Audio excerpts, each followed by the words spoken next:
Praise the Lord. Somebody shout hallelujah. Today is third day in the month of June and the third day of our prayer and fasting. I want us to gather our momentum because today is going to be great. It's another privilege in the presence of God. Shall we rise and begin to appreciate Him? Let's begin to thank Him for that privilege to see the third day in the month of June and the third day of prayer and fasting. Appreciate Him for what God has done yesterday. Thank Him for the first day. Thank you for the second day. And today is third day. Let's appreciate Him. Bless His holy name for that privilege. Let's thank Him. Let's thank Him. Let's say something wonderful. Let's say something great about what God has done for our life. Thank you for that privilege. Thank you for that grace. Father, we thank you. Father, we appreciate your goodness. King of glory, we thank you. We thank you, Lord. Thank you, Father. Father, we appreciate your... Thank you, Father. Glory belongs to you. Glory belongs to you. Father, we glorify you, Lord. Thank you, Lord. Thank you, Father. You are wonderful. You are glorious, Lord. Glory belongs to you. Glory belongs to you, Lord. Thank you, King of glory. We worship you, Lord. We worship you, Lord. For in Jesus' name we pray. For in Jesus' name we pray. This evening again, I want us to thank God for what God have in store for us this evening. For in anticipation for what God has, let's begin to appreciate you. God, my come here this evening, O Lord, I thank you for giving me that privilege. That I came here this evening, my come here this evening will be wonderful in the mighty name of Jesus. Thank you, Father, O Lord, that my come here this evening will not be in vain in the mighty name of Jesus. Shall be a grace in the mighty name of Jesus. Let us have for the grace of God. God, release your grace upon me in the mighty name of Jesus. Grace to make maximum impact in this month. Father, release upon me in the mighty name of Jesus. As I journey in the month of June, Father, release your grace upon me, Lord, for maximum impact in the mighty name of Jesus. Father, we thank you, Lord. Thank you, Father. For in Jesus' name we pray. Shall we take this song together? You are worthy. You are worthy. You are worthy. You are worthy of my praise. You are worthy. You are worthy. You are worthy of my praise. You are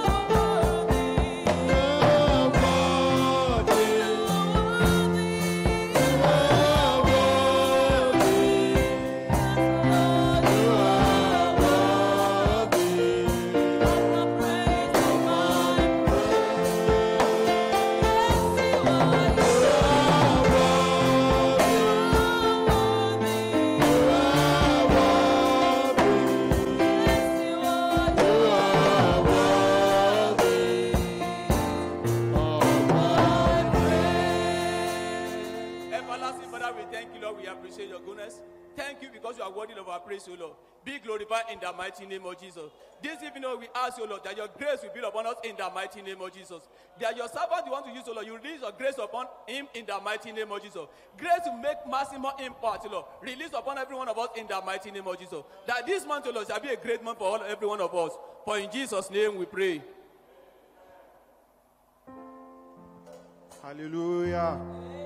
Hallelujah. I want us to celebrate the great and mighty God.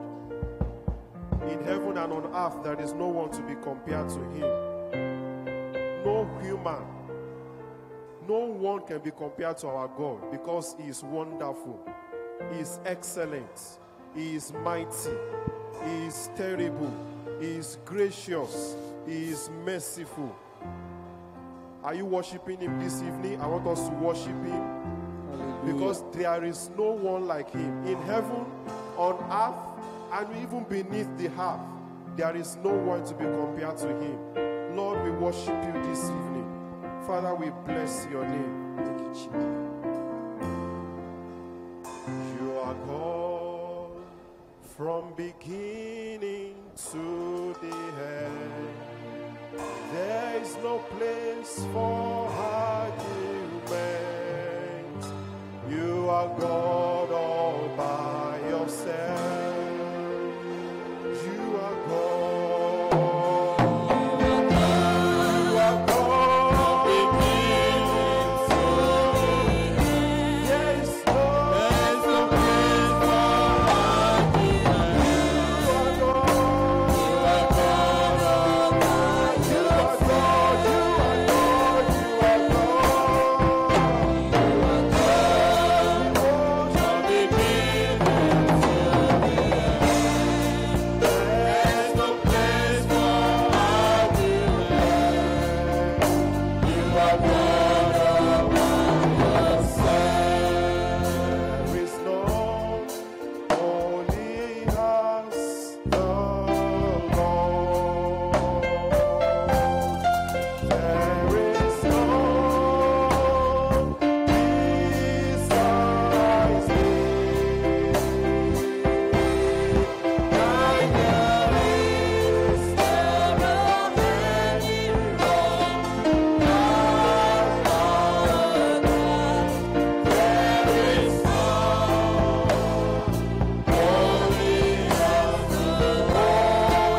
marvelous.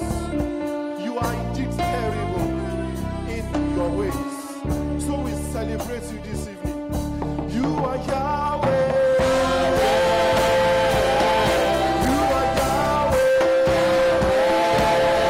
You are Yahweh. You are Yahweh.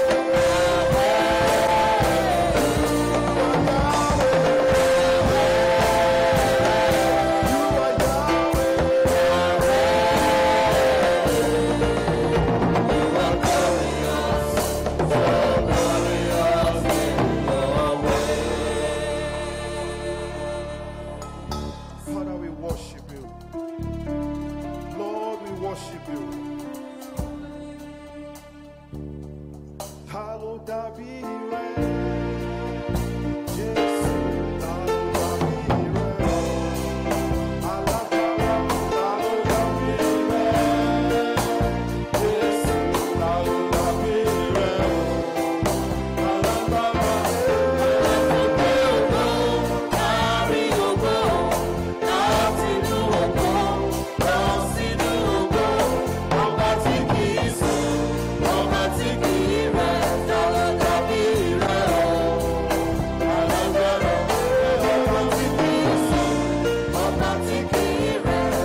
something pleasant unto him, celebrating him. He has brought you to the third day in the month of June. Mo fẹ́ kẹ́ ẹ gbé ọwọ́ yín sókè sí Ọlọ́run kẹ́ ẹ sì yé ohun tó ti mú yín wá sínú ọjọ́ kẹta nínú oṣù kẹfà. Say something good.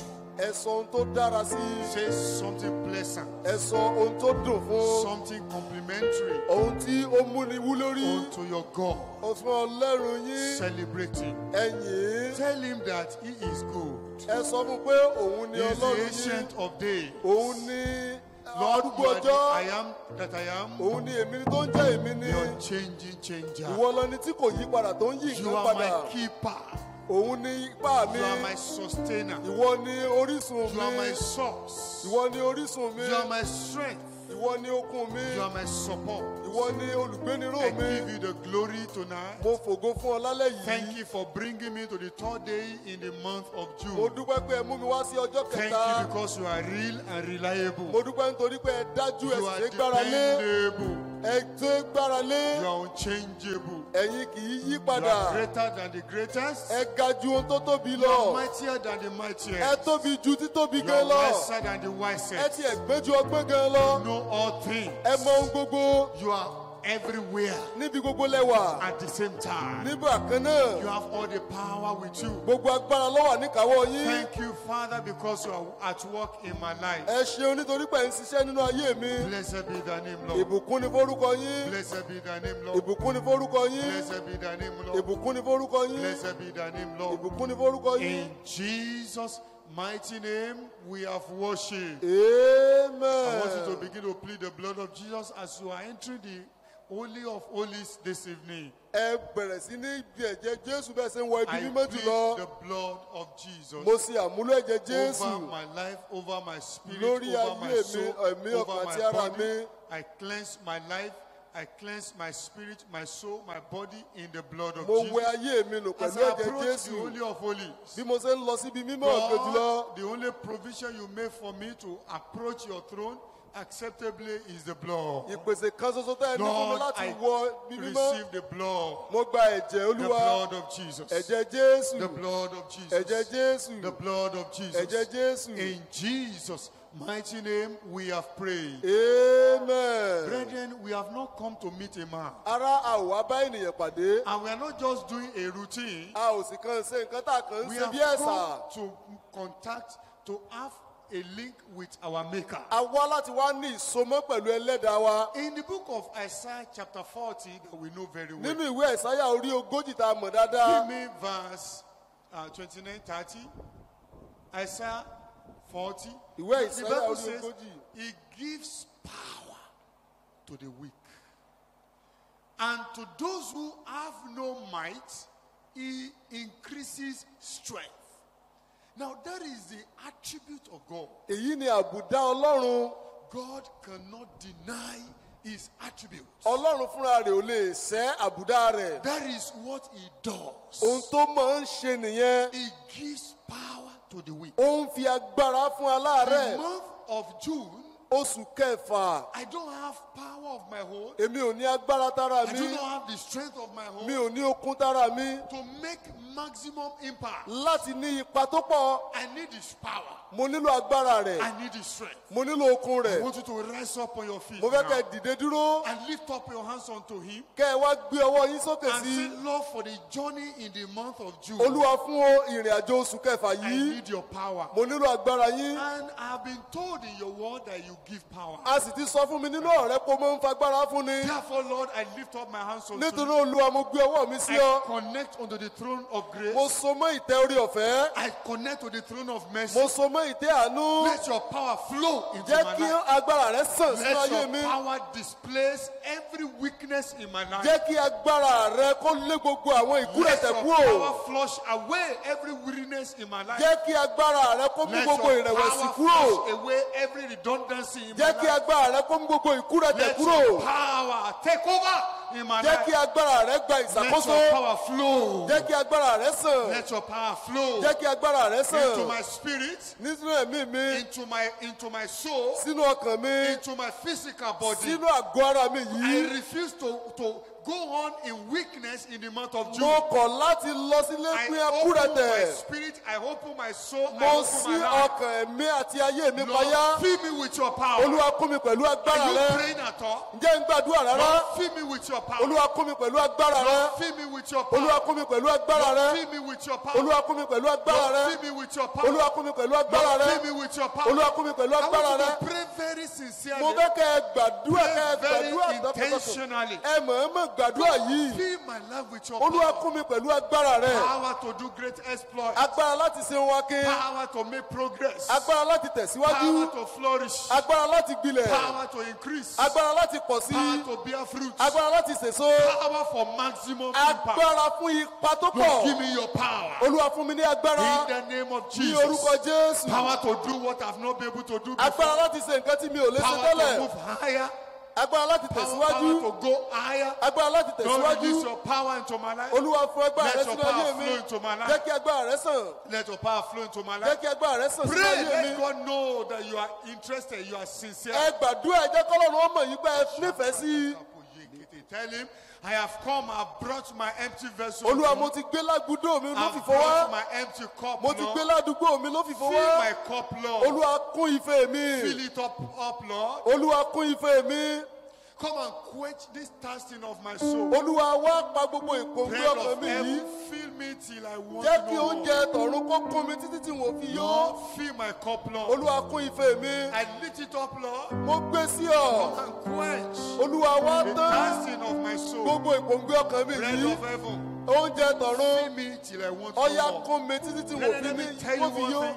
They that wait upon the Lord shall have their strength renewed. àwọn tí ó bá dúró di olúwa okun wọn yóò di títún ṣe. It is a law in the spirit. ó jẹ́ òfin nínú ẹ̀mí. Hello? yes. It is a law in the spirit. òfin ni nínú tẹ̀mí. That they that wait upon the Lord pé àwọn tó bá dúró di olúwa will receive new strength. wọ́n ó gba okun titun. And so I want you to open up. nítorí náà mo fẹ́ kẹ́ ẹ ṣí payá. I want you to be longing mo fẹ́ kẹ́ ẹ ní ìpòǹgbẹ. and be thirsty indeed. kẹ́ ẹ sì pòǹgbẹ nítòótọ́. Fill my cup, Lord. I lift it up, Lord. Come and quench this thirsting of my soul. Bread of heaven, fill me till I want no more.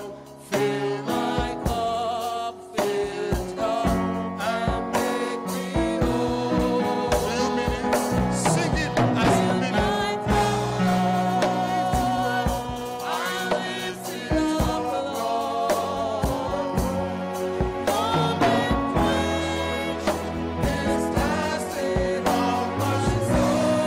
Feed me with your power, fún mi pẹ̀lú agbára rẹ. with your grace, ẹ fún mi pẹ̀lú orí ọ̀gá yín. fresh unction. ẹ fún mi ní ìmísí tuntun.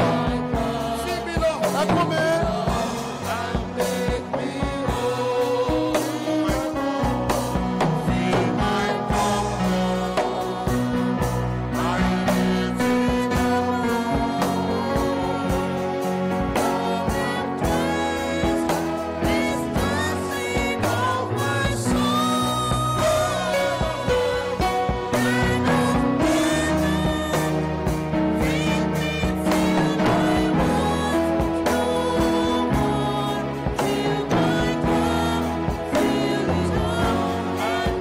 Sing it one more time now from the bottom of your heart.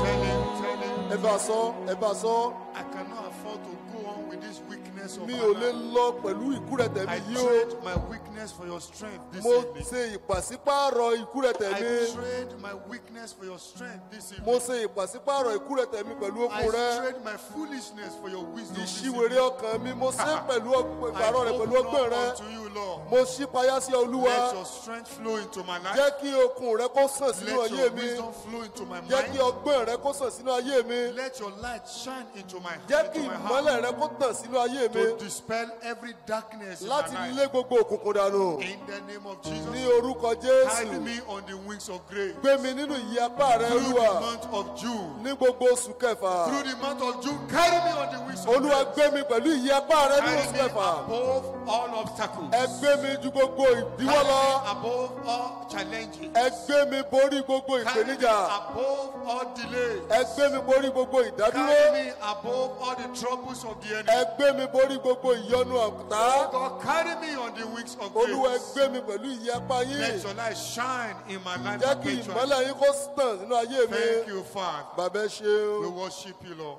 Adúpẹ́ o. In Jesus' mighty name, we have prayed. Amen. Our Father, we have come as we have brought our empty vessels unto you. We pray, God, that your mercy will prevail over our lives. Amen. Over every one of us, let your mercy prevail. Amen. Bartimaeus stood by the roadside and perceived people were passing, crowd was passing, and he found out that it was Jesus, the miracle worker, that was passing, and Bartimaeus began to cry, Jesus, Son of David, have mercy on me, have mercy on me. And evil people around him shouted him down, that the master didn't have his own time, they didn't have time for him, that he should shut up. He has nothing to benefit from that hour. But the man recognized that it was his hour of transformation, his hour of divine lifting. And he continued to cry. The Bible says he cried with the more. Jesus, Son of David, have mercy on me. And Jesus stood and said, let him come. And Jesus said, what do you want me to do for you? He said, I may see. Lord, as you have come today, everyone has particular area of need. We pray that your mercy will prevail over every one of us to perfect that miracle in the name of Jesus. Amen. In that your area of need, receive divine touch. Amen.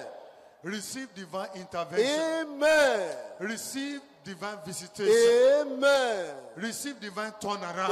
Amen. Blessed be the name, Lord. Hallelujah. In Jesus' mighty name, we have prayed. Amen. Hallelujah. Hallelujah. Once again, I want to welcome you into the presence of God this evening. Mo kí yín káàbọ̀ síwájú Ọlọ́run nírọ̀lẹ́ yìí. The Bible says, in the presence of God there is fullness of joy. Bẹ́ẹ̀ni pé níwájú Ọlọ́run ni ẹ̀kúnrẹ́rẹ́ ayọ̀ wà. At his right hand there are pleasures forevermore. Onírúurú ìgbádùn ló sì wà ní ọwọ́ ọ̀tún rẹ̀. We have been waiting upon God for these 3 days. A ti ń dúró níwájú Ọlọ́run fún ọjọ́ mẹ́ta yìí wá. Today is the 3rd day. Òní ni ọjọ́ kẹta. I want to appreciate God for all our pastors who have been ministering Mo dúpẹ́ powerfully. Ọlọ́run fún àwọn They have maintained alignment. wọ́n ti dúró lórí ìtọ́ni. And I believe the Lord himself has been blessing us. Mo sì gbà wípé Ọlọ́run fúnra rẹ̀ ti ń And bùkún this fún wa. blessing shall be permanent, and you will come back to church to share testimony of God's miracles in your life in the name of Jesus. Amen. Hallelujah. Hallelujah.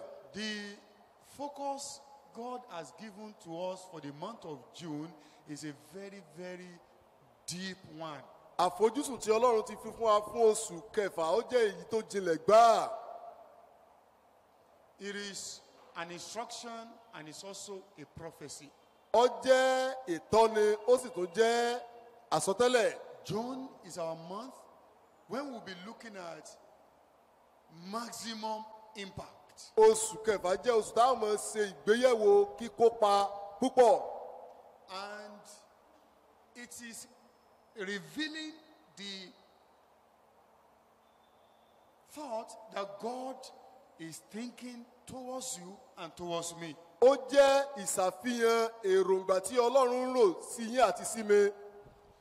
I want you to know that the thought God is thinking about you, it is not a small one. mo fẹ́ kẹ́ ẹ mọ̀ yìí pé èrò tọ́lọ́run ń rò fún yín èsì èrò tó kéré. And I have seen this in the scriptures. mo sì ti rí èyí nínú ìwé mímọ́. Anytime God illustrates, anytime God uses anything to illustrate his own people, nígbàkigbà tí ọlọ́run bá lo ohunkóhun láti ṣe àpèjúwe àwọn ènìyàn rẹ̀ he doesn't use ordinary things. kì í kàn lo nǹkan yẹpẹrẹ. In Isaiah chapter 60, nínú verse ìwé 1, àìsáyà orí 60 ẹsẹ̀ àkọ́kọ́ he said, arise, shine, for your light has come. ó ní dìde tàn nítorí tí ìmọ́lẹ̀ rẹ̀ dé. You will see that it's a command. ẹ ó rí wípé àṣẹ ni. And that command has many implications. àṣẹ yìí sì ní àbáyọrísí tó pọ̀.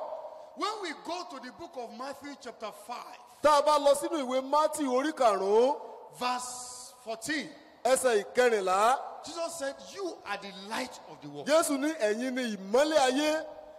Like I said, whenever he's talking about us and he wants to use anything to describe us, he doesn't use ordinary things. nígbàkigbà tí ọlọ́run bá ń sọ̀rọ̀ wa kì í fi wá kèé lo ohunkóhun láti fi wé wa. Light is a universal phenomenon ìmọ́lẹ̀ jẹ́ nǹkan tó wà ní gbogbo ayé. that no one in the world can escape. kò sí ẹnikẹ́ni tó lè bọ́ lọ́wọ́ rẹ̀. All of us are under the influence of light, especially the sunlight. gbogbo wa pátá la wà ní abẹ́ ipa ti ìmọ́lẹ̀ òrùn gan pẹ̀lú. So you can never ignore the impact of the sun. nítorí náà o ò lè kọ ipa òrùn So sílẹ̀. when Jesus is describing our nature, he uses what is overwhelming, what is very powerful to describe us. nígbà tí Jésù wá ń ṣe àpèjúwe àbùdá wa ó wá ṣe àmúlò ohun tó lágbára púpọ̀. And when God is also placing demand on us, nígbà tí ọlọ́run yìí kan náà wá ń gbé ìdíyelé lórí wa. so the kind of demand is placing on us is for us to deliver like the sun, the light of the sun will deliver to the world. ìdíyelé tí ọlọ́run gbé sórí wa òun ni láti ṣe àfihàn ohun tí ìmọ́lẹ̀ òrùn ti ń ṣe fún ayé. Hallelujah. hallelujah. But the unfortunate thing is, many of us, his children, the children of God, we are not living up to the expectations that God has for us. ó ṣeni láàánú wípé púpọ̀ nínú àwa tá a wá jí ọmọ ọlọ́run yìí a ò gbé ní déédéé òṣùwọ̀n ìrètí ọlọ́run fún ayé wa. Many of us, we are living too small relative to the agenda and the plan that God has for us. ọ̀pọ̀lọpọ̀ wa là ń gbé ìgbésí ayé tó kéré níye sí ètò àti ìpinnu ọlọ́run fún ayé wa. So Isaiah chapter 60. ìwé àìsáyà orí Say, 60 arise, shine, wọ́n ní dìde tàn for your light has come. nítorí ìmọ́lẹ̀ rẹ dé. And the glory of the Lord is risen upon ògo you. olúwa sì yọ lára rẹ. Now, I want to share with you quickly 3 implications. mo fẹ́ sáré sọ ìkan mẹ́ta pàtó. It is like your life is stagnant. ó dàbí ẹni pé ayé rẹ dúró sójú kan. If God is bringing this instruction at a time like this onto your life, bí ọlọ́run bá ń mú irú ìtọ́ni báyìí wá sí inú ayé rẹ lákòókò yìí. God is not really pleased with the state where you are now as his child. inú ọlọ́run ò dùn sí ìpele tó wà báyìí gẹ́gẹ́ bí ọmọ rẹ̀. God observes that you are stagnant. ọlọ́run ṣàkíyèsí wípé ọkàn dúró sójú kan. You are redundant. ọkàn ti kúrẹ̀tẹ̀. You are not really active. o ṣiṣẹ́ tó tọ́ bó ṣe yẹ. You are not living with the kind of capacity that God had deposited inside of you. o gbé ní déédéé òṣùwọ̀n tí ọlọ́run ti kó sínú ayé rẹ. And it's now calling unto me, it's calling unto you that we must arise ó wá ń ké pè mí ó ń ké pè ọ́ pé a gbọ́dọ̀ dìde so that your level may change. kí ipò rẹ kó lè gba àyípadà. Now, the first implication, God perceives, he observes that your situation is not correct. ohun àkọ́kọ́ ni wípé ọlọ́run rí wípé ipò tó wà kò dára tó.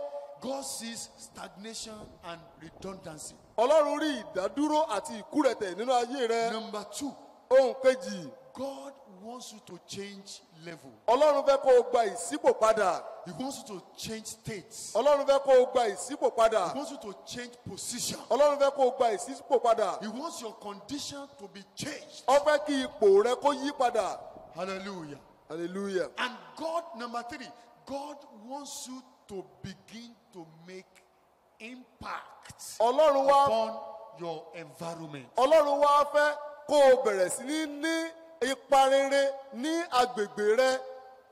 And this is the focus. In fact, for the month of June, we cannot finish it. a ò lè parí ẹ̀ lóṣù yìí. We may likely enter with it into the month of ó June. ṣeé ṣe ká tún bá ìrìn àjò náà wọ oṣù keje. But what we are going to pray for this ṣùgbọ́n nǹkan evening, táwọn ò gbàdúrà fún nírọ̀lẹ́ yìí, we are going to pray against the enemies of impact. a ó gbàdúrà lòdì sí ọ̀tá Enemies of having maximum impact in your life. àwọn ọ̀tá tí ó ń dojú kọ níní ipa tó pọ̀ nínú ayé wa. And when I was considering it, the Holy Spirit took me to the book of 1 Kings chapter 17. nígbà tí mo wá ń ṣe àgbéyẹ̀wò rẹ̀, ẹ̀mí mi wá darí mi sí ìwé àwọn ọba That is kìíní where we are going to draw our orí prayer from. kẹtàdínlógún, níbẹ̀ láti gbàdúrà wa. 1 Kings àwọn ọba kìíní chapter 17. orí kẹtàdínlógún. No, let's go to verse 19. Sorry, chapter 19. Orí- 1 Kings 19. àwọn ọba kìíní orí We know the kọkàndínlógún. story very well. ìtàn tá a mọ̀ dáadáa ni. Now, Elijah was a great man, èlíjà jẹ́ ọkùnrin takuntakun, a fearless man, ọkùnrin tí kìí bẹ̀rù, very powerful man. ó ní agbára púpọ̀. We know his story very well. a mọ ìtàn rẹ̀ dáadáa. Now, after he did, lẹ́yìn ìgbà tó ti ṣe ohun akin ńlá kan, the king went back to the palace ọba wa padà lọ sáàfin. and reported the whole thing to the queen. ó sì ṣàlàyé ohun gbogbo Jezebel. fún Jésébélì. Jezebel sent a threat, a message, a warning unto Elijah. Jésébélì wá rán ìkìlọ̀ lọ fún That ìlíjà he killed 300 prophets. pé Ọba, ìwọ pa 300 wòlíì bá. oh, God will do worse to me if I don't do the same to you by this time tomorrow. Ọlọ́run ó ṣe léyìí tó burú jù bẹ́ẹ̀ lọ fún mi bí mi ò bá ṣe bẹ́ẹ̀ sí ọ lọ́la. And the prophet also became what? Afraid. Wòlíì wá bẹ̀rẹ̀ sí ní gbọ̀n jìnnìjìnnì. And he ran ó bá feré sí i for his dear life. fún ayé rẹ̀. And so when he got to a place, nígbà tó wá dé ìkóríta give me, kan, okay, give me verse 3 now. Let me quickly read so that we go to pray. We'll be able to pray very clear prayer. And when he saw that, he arose and ran for his life and went to Beersheba, which belongs to Judah, and left his servants there. Verse 4 now. But he himself went a day's journey into the wilderness and came and sat down. What did he do? He sat down ó jókòó under a broom tree lábẹ́ igi and pérépérì. he prayed that he might die and said, "It is enough. Now, Lord, take my life, for I am no better than my fathers." Now, this man thought he had finished his assignment. arákùnrin yìí rò pé òun ti parí iṣẹ́ òun. If he thought he had become empty, ó ròyìn pé òun ti di òfìfo. he thought it was time for him to now go and die. ó ròyìn pé àkókò ní fóun kóun lọ kú. And he was praying for death. ó sì ń gbàdúrà fún ikú. Whereas this man had not gotten a successor. bẹ́ẹ̀ sì ni arákùnrin yìí ò tí ì ní ẹni tí ó gbapò lọ́wọ́ rẹ̀. This man, there were many assignments, many operations that he still needed to carry out. onírúurú àwọn nǹkan ló sì tún yẹ kí arákùnrin yìí kó ṣe. God was not yet through with Elijah. ọlọ́run ò tí ì ṣetán pẹ̀lú wòlíì èlíjà. But Elijah felt enough is enough. ṣùgbọ́n èlíjà rò pé ó tó gẹ́. Somebody is hearing me this evening. You are thinking that God has abandoned you and God is no more interested in you and your situation can never receive God's mercy again and everything is over is a lie. ẹnìkan ń gbọ́ mi ó ròyìn pé ayé rẹ kò sí nǹkan kan bẹ̀ mọ́ o ò lè rí àánú gbà mọ́. irọ́ ni. God is actively working in your life. ọlọ́run ń ṣiṣẹ́ takuntakun nínú ayé rẹ. Don't give up. má ṣe rẹ̀wẹ̀sì. Don't give in. má ṣe gbàlẹ́rọ̀. Don't be discouraged. má ṣe gba ìrẹ̀wẹ̀sì lọ́kàn rẹ. Don't turn back. má ṣe yí padà. God is telling you this evening, ọlọ́run ń sọ nírọ̀lẹ́ yìí. I am at work in the center of the situation. mò ń you find ṣiṣẹ́ yourself. láàrin gbogbo ohun tó ń là kọjá. So arise. nítorí náà dìde. Because you are still going to do great exploits. torí pé ó sì tún padà wá sí ohun ake. You will make maximum impact Ó ní ipa tó pọ̀ jọjọ in the name of Jesus. ní orúkọ Jésù. Now give me verse 5 and hear what the angel of God said unto Elijah. Then as he lay and slept under a broom tree, suddenly an angel touched him. Áńgẹ́lì wa fọwọ́ kàn án. Tonight, the Almighty God will touch your life. Ọlọ́run yóò fọwọ́ kan ayé rẹ. There is a touch. A Ìfọwọ́kàn. touch that can turn things around suddenly. Ìfọwọ́kàn tó lè yí nǹkan padà lójijì. A touch is coming your way this evening. Ìfọwọ́kàn kan ń bọ̀ wá sáyé rẹ That nírọ̀lẹ́ will turn yìí your situation around suddenly. tí ó yí ayé rẹ padà lójijì. People around you will say, no, it cannot be. Àwọn èèyàn láyìíká rẹ ó ní rárá kò rí bẹ́ẹ̀. It cannot be. Kò rí bẹ́ẹ̀. And you say, it has come to be. Ó ní ó ti wá rí bẹ́ẹ̀ o. I say, it shall come to be for Yóò your sì life rí in bẹ́ẹ̀ the name of lórúkọ Jesus. Jésù. Then as he lay and slept under a broom tree, suddenly an Lójijì. angel touched him Áńgẹ́lì fọwọ́ kàn and án. said to him, Ó wí fún what? pé Arise. dìde. Hello? I don't know the situation you are now. Èmi ò mọ ipò tó ń là kọjá báyìí. You are almost giving up. Ó tiẹ̀ ti fẹ́ rẹ̀wẹ̀sì. You are already tired. Ó ti sú ọ. You are feeling weary. Ó ti rẹ̀ ọ́. My God is telling you, arise. Ọlọ́run mi ń sọ fún ọ dìde. Arise. Dìde. Arise. Dìde. Arise. Dìde. It is not over. Kò tí ì tán fún ọ. Hello? Hello? It is not over yet. Kò tí ì tán fún ọ rárá. It is not over. Kò tí ì tán o. God had not concluded with you. Ọlọ́run ò tí ì ṣe àṣeparí nípa rẹ̀. God had not finished with you. Ọlọ́run ò tí ì parí iṣẹ́ nípa tiẹ̀. God is still at work in your life. Ọlọ́run sì tún wà lẹ́nu iṣẹ́ nínú ayé rẹ̀. Hallelujah. And that Hallelujah. is why you cannot afford to give up. Ìdí nìyí tó fi gbọdọ̀ wá rẹ̀wẹ̀sì. And to say no, Pé rárá o, I cannot continue again. èmi ò lè tẹ̀síwájú mọ́. You will continue. Ọ tẹ̀síwájú, amen. You will still continue. Àló tẹ̀síwájú, You will amen. do great exploits. Ó ṣe ohun akin. You will make maximum impact Ó ní ipá tó pọ̀ jọjọ in the name of Jesus. ní orúkọ Jésù. Now I see the first enemy of maximum impact in the life of Elijah is his own self-defeating thoughts. Ohun àkọ́kọ́ tí mo rí gẹ́gẹ́ bí ọ̀tá ní ti ṣe rere nínú ayé Èlíjà ni èrò ìjákulẹ̀ ara ẹni. Self-defeating thoughts. Èrò ìjákulẹ̀ tara ẹni. This is the biggest, greatest, strongest weapon of the devil against our life. Èyí ni irinṣẹ́ èṣù kan tó lágbára tó ga jù lòdì sí ayé wa. You know, devil is in different forms. Èṣù wà ní onírúurú ọ̀nà ní o. The strongest form of the devil is evil thoughts. Ọ̀nà abala àkọ́kọ́ tẹ̀sù ti lágbára jù ní nínú èrò ọkàn búburú. Evil thoughts. Èrò búburú. Hey. If the devil cannot successfully inject evil thoughts into you, Bí èṣù ọ̀bá lè ṣàṣeyọrí nínú pé kó jọ̀wọ́ èrò búburú sínú ọkàn rẹ. it can never overcome you. Láyé kò lè ṣẹ́gun rẹ. Now, one thing that plagued the life of Elijah, Ohun tó máa ń ja ogun ayé Èlíjà lógun.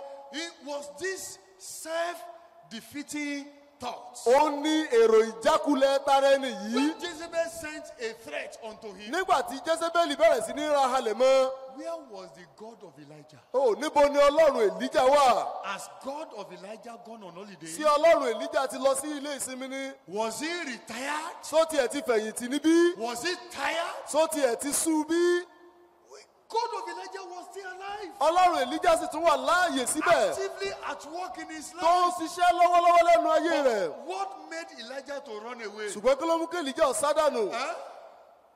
What made him to run away? Kí ló mú kó sádànù? It was his own thoughts. Èrò tara rẹ̀ ni. Hey, I've got to run away. Ó yẹ kí n sáré dànù lọ. Many of us are plagued with evil thoughts Ọ̀pọ̀lọpọ̀ wa láti fi àrùn èrò búburú kàn against our own life. lòdì sí ayé ara wa. A thought will come to you, say, hey, as you are feeling now, that sickness, COVID-19 is coming. Oh. Èrò kan mọ̀ wá pé bó ṣe ṣàìsàn o àìsàn kòrónà ní bọ̀ o. The way you are feeling, it must be COVID-19. Bó ṣe ń ṣe yìí kòrò ní ọ̀jẹ́. Evil thoughts. Èrò ibi Somebody is sneezing. Get up. ẹnìkan sí Coughing. ló ń gbé wúkọ́. Hey, maybe it is COVID-19. Oh. Lọ́ba ní kòró ló ti kọlu Evil òun. thoughts. Èrò búburú. You are feeling one kind of pain in a part of your body. You say, hey, maybe it is cancer. Ó dàbí pé onírora kan wá ní àbí jẹjẹrẹ ni. Who told you? It is the enemy Ta that ló- is suggesting evil thoughts unto you. Ọ̀tá ló ń jọ̀wọ́ èrò búburú sínú ọkàn rẹ. You want to start a business and one evil thought will bombard you that you can't make it. Ó fẹ́ bẹ̀rẹ̀ okòwò, èrò búburú kan wá sọ pé láyé ò lè ṣàṣeyọrí. Check it. How many people have made it in your family? Ìwọ ìyẹ̀wò èèyàn mélòó ló ti ṣàṣeyọrí nínú This ìdílé yín? business, don't go into it. Pé okòwò yìí ọjọ́ mọ́ lọ. People who have been doing this business, they have been failing. You too will fail. Àwọn tó ti ń sokòwò yìí ti ń jákulẹ̀ wọ́n ló jákulẹ̀. There is evil thoughts. Èrò ibi nìyún. Defeating thoughts. Èrò ìjákulẹ̀ tara ẹni. Because of our time, Torí àkókò wa, we will continue later. a ó mọ tẹ̀síwájú mọ̀ báyá. May God have mercy on me. Ọlọ́run ó mọ̀ ṣàánú fún wa o. So, and in me, Ọlọ́run ó ṣàánú fún mi. Ọlọ́run ó ṣàánú fún mi. my interpreter is selfish. Or who is selling fish between me and my interpreter? Praise the Lord. I Hallelujah. want you to rise up with me. Ẹ this jẹ́ ká evening. dìde dúró. Praise the Lord. Hallelujah. We want to pray prayer of self-deliverance. Ọlọ́run ó gbà wá ìdáǹdè kúrò lọ́wọ́ èrò ẹbú ara No, ẹni. we are going to pray for self-deliverance. Èrò this evening. ìdáǹdè àdúrà ìdáǹdè tara ẹni. There is one Yoruba song that one man used to sing sometimes ago. Orin Yorùbá kan wà tẹ́nìkan máa ń kọ́ ńgbà kan.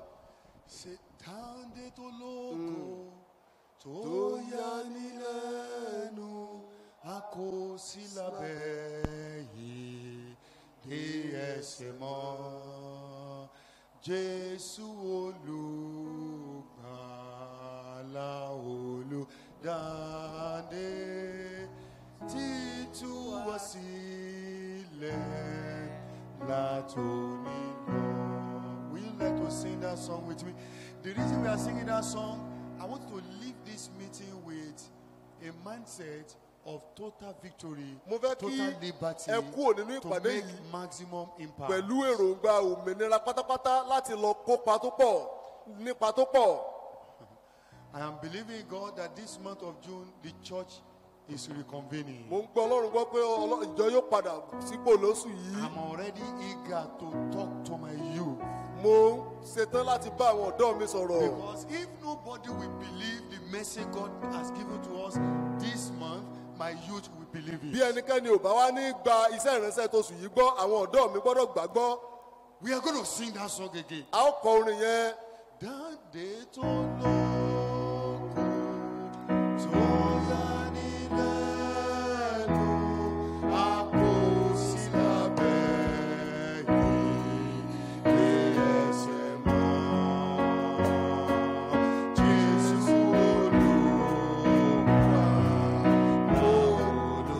olùdáǹdè títú wá sílẹ̀ látòní lọ. Sing with me one more time. Dáńdé tó lóko tó yá ní lẹ́nu, a kò sí lábẹ́ yìí dé ẹsẹ̀ mọ́.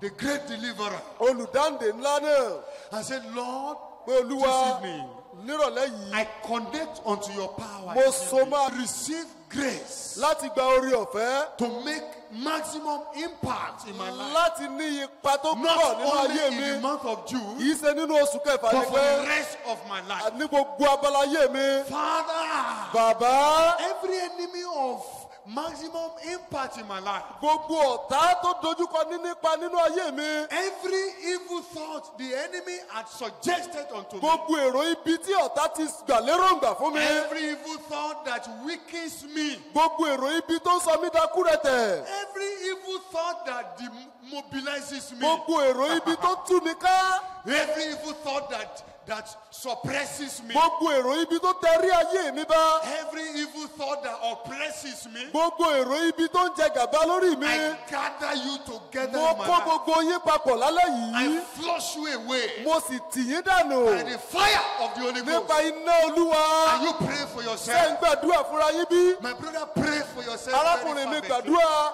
Every self-defeating thought in my Gbogbo life, èrò ìjákulẹ̀ tara ẹni, every suggestion of demons, gbogbo àwọn ìjọ̀lọ́wọ́ títí every òkùnkùn, evil, a strange voice that I've gbogbo been àwọn hearing, ohun àjèjì èyí tí mo that ti ń has gbọ́, been telling me that I'm weak, tó ti ń sọ fún mi pé akúrẹ̀tẹ̀ ni mí, that I cannot do anything, pé n kò lè ṣe rere that kankan, I cannot make progress, pé n kò lè tẹ̀síwájú, that I cannot succeed, pé n kò lè ṣàṣeyọrí, I cannot go forward, pé n kò lè tẹ̀síwájú, that is saying I cannot make it. tó ní n kò lè ṣàṣeyọrí. You strange evil Gbogbo voices, ìwọ èrò àjèjì I ibi flush yìí, you away in the name of mo fi Jesus. iná tì ọ́ dànù lórúkọ You evil Jésù. dream, every evil dream. Gbogbo àlá ibi. In Jesus' name we have prayed. Amen. Brethren, sometimes somebody will say, hey, Pastor, any dream I have must come to pass. Ẹnìkan pé olùṣọ́àgùntàn gbogbo àlá tí ń bá lágbọ́dọ̀ wá sí ìmúṣẹ. All my dreams, there's nothing anybody can do. That dream will come to A pass. kò sálà tí mo lá kò sẹ́ńtẹ́ yẹn lè ṣe yóò wá sí ìmúṣẹ. Ask him, what are the dreams? Ẹ wá bí léèrè pé irú àwọn àlá wo ní mọ́ ńlá, Negative àwọn àlá ibi against ourselves. lòdì sára rẹ̀. No, it is the devil Èṣù nìyún that has suggested that to you. ló sọ iye sí ọlọ́kàn. We are not moved by dreams, Àwa ò rìn nípa but àlá, we are moved by the word of God. ṣùgbọ́n à ń rìn nípa ọ̀rọ̀ Ọlọ́run. You are going to Hallelujah. scatter, you are going to uproot all the evil dreams Ẹ ó fa gbogbo àlá that the búburú tú enemy had engineered into your tí life. ọ̀tá ti dábàá sínú ayé rẹ. Every evil dream Gbogbo àlá the ibi enemy had planted into your heart. tí ọ̀tá ti gbìn sọ́kàn You rẹ. evil dream, I cast you out Gbogbo now. ìwọ ibi àlá ibi I yìí, flush you mo away. fà á tú, mo lé ọ Are jáde. you praying at all? Ǹjẹ́ ń gbàdúrà I flush rárá? you away from Mo my lé ọ life. dànù. I flush you away from my Mo life. fọ̀ ọ́ dànù kúrò ní ayé Every mi. evil dream, Gbogbo àlá every ibi, evil thought, gbogbo èrò ibi, every evil idea. gbogbo ìpinnu àwọn Bible èròǹgbà says, ibi. as a man thinketh in his heart, so is he. Béèyàn ṣe ń rò lọ́kàn rẹ̀ ní ó rí If you fún. settle down on evil dreams, Bọ́ ọ bá jókòó you lórí àlá settle ibi, down on evil thoughts, ọgbà èrò you settle búburú, down on evil imagination, ọgbà fún èròǹgbà your life búburú. will be stagnant. Ayé rẹ̀ wà lójú Your kan ní. life will be redundant. Ayé rẹ̀ kú rẹ̀tẹ̀. Lord, this evening, Olúwa nírọ̀lẹ́ I yìí, reject redundancy in my life. mo gba gbogbo I mo reject lòdì sí gbogbo stagnation in my ìkúrẹ̀tẹ̀ ìdádúró ní I ayé mi, reject mo failure kọ̀ in my life. ọ́, mo kọ I ìjákulẹ̀, flush you away. mo tì yín dànù. You evil thoughts. Gbogbo ìwọ èrò You ibi, evil idea. gbogbo ìwọ èròǹgbà You evil búburú, imagination. gbogbo ìwọ èròǹgbà You evil búburú, dreams. gbogbo ìwọ àlá In my búburú life. nínú ayé mi, You thought of failure. gbogbo ìwọ èrò You thought ìjákulẹ̀, of disfavor. gbogbo ìwọ You ìwọ thought of àìdúró setback. èrò You ìfàsẹ́yìn, thought of backwardness. èrò You ìfàsẹ́yìn, thought of stagnation. èrò ìdádúró In my life. nínú ayé mi. I cast you out. Mo lé yín I jáde, cast you out. mo lé yín jáde, I cast you out. mo lé yín jáde, I cast you out. mo lé yín I jáde, cast you out. mo lé yín I jáde, cast you out. mo lé yín I jáde, cast you out. mo lé yín I jáde, cast you out. mo lé yín I jáde, cast you out. mo lé yín jáde. It's a deliverance moment. Àkókò ìdáǹdè ni, It's a deliverance moment. àkókò ìdáǹdè From ni, my head to my toes. látòrí mi dé àtẹ́lẹsẹ̀ Anything mi. the enemy had planted inside Ohun of me gbogbo tí ọ̀tá ti gbìn sínú ayé to mi, weaken me, láti sọ mí to dákúrẹ̀tẹ̀, weary me, láti sọ mí to make me dákúrẹ̀tẹ̀, redundant, láti jẹ́ kí n wà lójú to kan, make me tired, láti jẹ́ kó sú mi, to make me to be discouraged. láti jẹ́ kí n nígbà I ìrẹ̀wẹ̀sì. shatter you Mo this evening. fọ́ yín dànù, I flush you away this mo evening. tì yín jáde, Destroy you this mo evening. bà yín jẹ́ In the name of ní Jesus. orúkọ Jésù. Rakata kapo yekete kepo. Rakata kapo yekete kepo. Rakata kapo yekete kepo makata kapo. Yekete kepo makata. Rekete kepo makata. I ask for fire.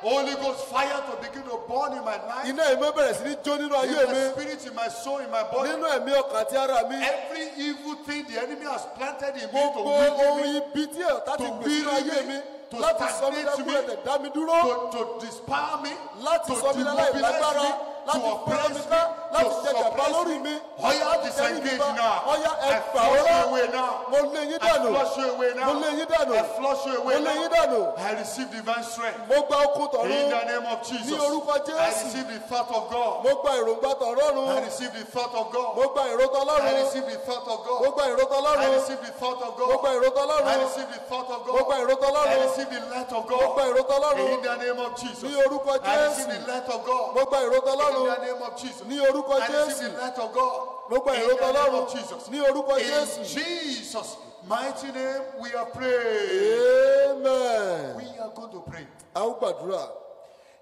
In Proverbs chapter 23 verse 7. Nínú ìwé òwe orí kẹtàléníogún ẹsẹ̀ The Bible keje. says, as a man thinketh in his heart, so is he. Bẹ́ẹ̀ni béèyàn bá ti rò lọ́kàn rẹ̀ bẹ́ẹ̀ ló máa ń rí. Many of us, Ọ̀pọ̀lọpọ̀ wa our problem does not come from witches ìyọnu wa wá látọ̀dọ̀ àwọn àjẹ́ or from wizards. tàbáwọn oṣó. Our problem actually comes from our thoughts. Láti inú èròǹgbà wa gan náà ni ìyọnu wa ti wá.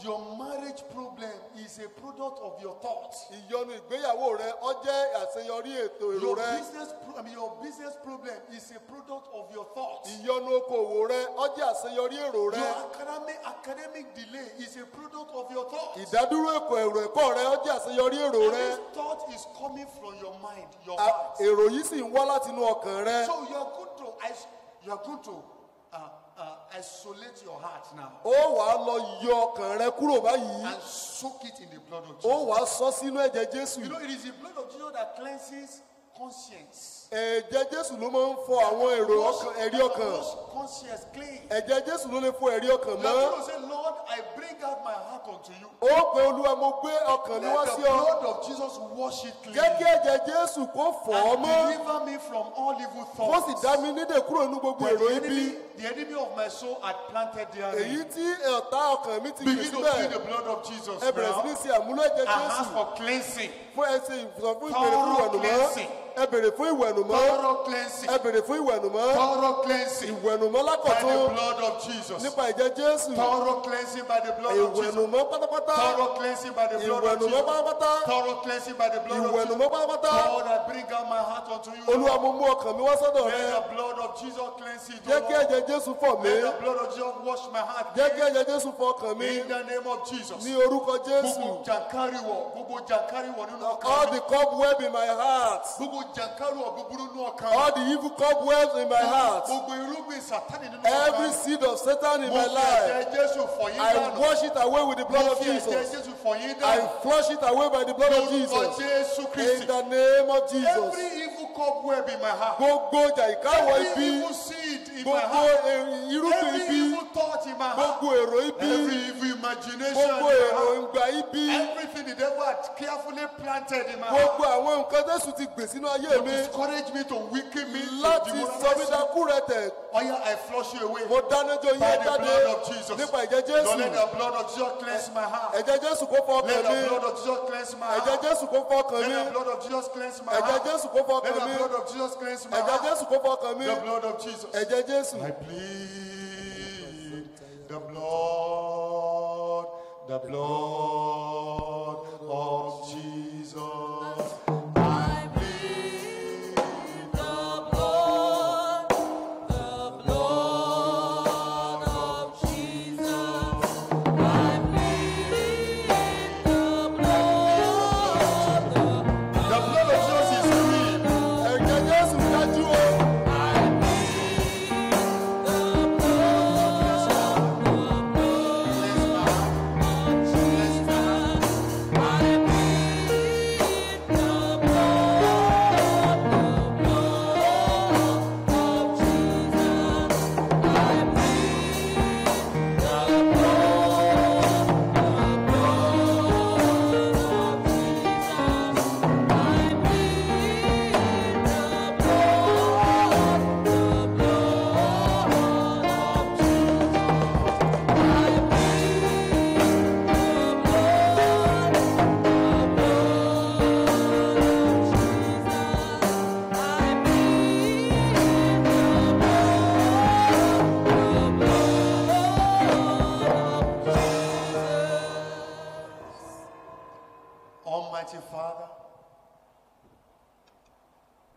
I stand as your servant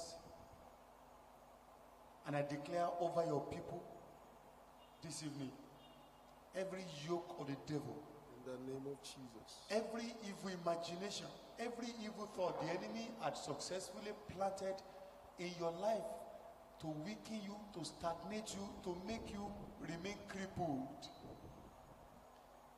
I break its power Amen. over your life this evening in the name of Jesus. Amen. I declare over your life this evening, you are free. Amen. You are liberated. Amen. Soak your life in the The blood. blood of Jesus. All evil, all wrong beliefs, all wrong thoughts, all wrong ideas, wrong imaginations concerning your life, it is destroyed in the name of Jesus. Amen. Receive your liberty now. Amen. Receive your freedom now. Amen. In the name of Jesus. Amen. Blessed be thy name, Lord. Hallelujah. For this month of June, you will be lifted. Amen. The grace of God will carry you Amen. above all obstacles, Amen. above all delays, Amen. above all challenges. Amen. You will break forth. Amen. On every side, you will break forth. Amen. The glory of God that risen up over you. So from now henceforth, no more delay, Amen. no more shame, Amen. no more shame. Amen. You will experience glory. Amen. Blessed be thy name, Lord. Hallelujah. Ancient of days, we lift up the nation of Nigeria unto you. Arise and show us mercy. Amen. Every evil agenda, all evil religious agenda against the peace of this country, against the church, Father, we declare, Amen. Lord, let their weapons become their enemies in the name of Jesus. Amen.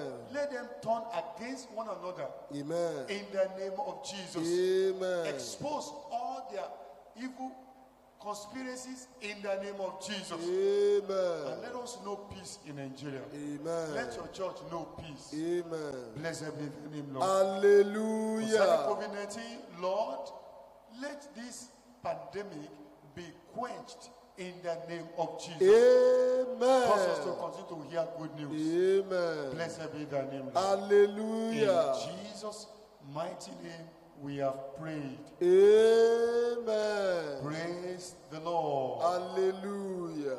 I want to congratulate you because we have waited upon the Lord and He has renewed our strength. So in the month of June, you will never be tired. Amen. You will never be weak.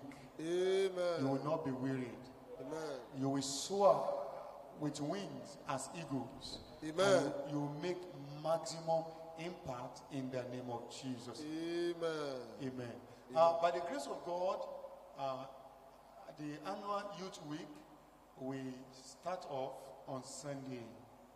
Ọ̀sẹ̀ àwọn ọ̀dọ́ yóò bẹ̀rẹ̀ ní ọjọ́ ìsìn tó ń bọ̀ yìí. And we run through that week. Yóò sì la ọ̀sẹ̀ yẹn kọjá. So let's be praying for our youth Ẹ jẹ́ ká máa gbàdúrà fún àwọn ọ̀dọ́ wa. that the program will be a glorious success Kí ètò náà kó jẹ́ ológo. in the name of Jesus. Amen. I want to encourage every one of us to fully participate. A fẹ́ rọ ẹnìkọ̀ọ̀kan wa láti kópa. Shall be well with us in Jesus' name. Amen. If you have offering, please let's give it and keep it till Sunday when we bring it to either the church or the house fellowship. The Lord will bless us in Jesus' name. Amen. Let's continue to pray for all our brethren who are preparing for weddings. Tí ká máa gbàdúrà fún àwọn ará wa This tó ń palẹ̀ wedding mọ́ shall fún be glorious ìgbéyàwó. success in Jesus' name. Amen. Shall we rise up as we share the benediction together? Now, may the grace of our Lord Jesus Christ, the love of God, and the sweet fellowship of Holy Spirit be with us now and forevermore. Amen. Praise the Lord. Hallelujah.